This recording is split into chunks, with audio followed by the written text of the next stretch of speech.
Hi, Roddy. If you could write your own life story, what would it look like? Would you passively accept everything that the day throws at you? That's what most people do. Some people, and you might even know someone like this, they're so organized and systematic that there's not a moment that goes by in their day that's not accounted for. But it's one thing to be busy. And being busy isn't the same as being productive. And being productive isn't the same as being intentional about what you do. Last time I was with you, I shared how I truly come to realize that I am who I am today based on the choices that I've made in the past, both good and bad. But if you take this a little further then, you become who you want to become based on the intentional choices that you make today. And when we know that action is the #1 catalyst for change, then we know in order to change what we do, we must act. In the words of Carl Jung, we are what we do, not what we say we're going to do. So if you look at life as a story, we can make it whatever we want it to be. We can stop being the character in someone else's story and become the hero of our own. I read a post on Facebook the other day. Some of you might have seen it. It was about Thomas Edison. And it went like this. When Thomas was a little boy, he was at school one day and his teacher gave him a note to take home to his mother. So Thomas obliged and gave his mom the note when he got home from school. His mom opened it and with tears in her eyes read it. Your son is a genius. This school is too small and there's not enough good teachers. Please keep him home. So with that, Thomas was homeschooled, and as you know, he grew up to be the great American inventor that he was, inventing the motion picture camera and the electric light bulb and other things. And as he aged, his mom passed on. He was tasked with cleaning up her belongings, and in her top dresser drawer he found this folded up piece of paper. And when he opened it, he read, your son is addled, meaning mentally ill. He is no longer able to come to school. Please keep him home. So when Thomas read that, he cried. He cried, he wept.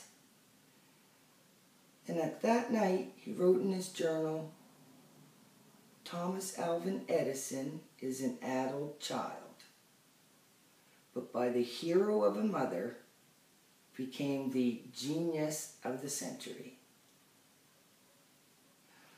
So I wonder what it would be like for each of you to be the hero of your own life story. Would you change the way you're spending your time? Would you stop doing some things, start doing others? And the key word here is do. Because we may really want to help other people, and we may even give ourselves credit for having those thoughts, but that's not enough. We have to act in order to create real change. My good friend John Maxwell, highly recognized man for leadership and for creating a life that matters, he's taught me a few things about living with intention. I've reaffirmed my values, looking at what's really, really important to me and what holds no value in getting me where I want to go. What I did was I wrote everything that I did in 2 weeks, every action, everything that I did for 2 weeks, and I put it in one of 5 categories, ranging from most important, priceless, never give up, all the way down to add no value. And I got rid of those things that added no value. And I'm still getting rid of a few. But the moral is here is to be intentional about what I'm putting in my calendar. and I put those in, the really important things in my calendar first.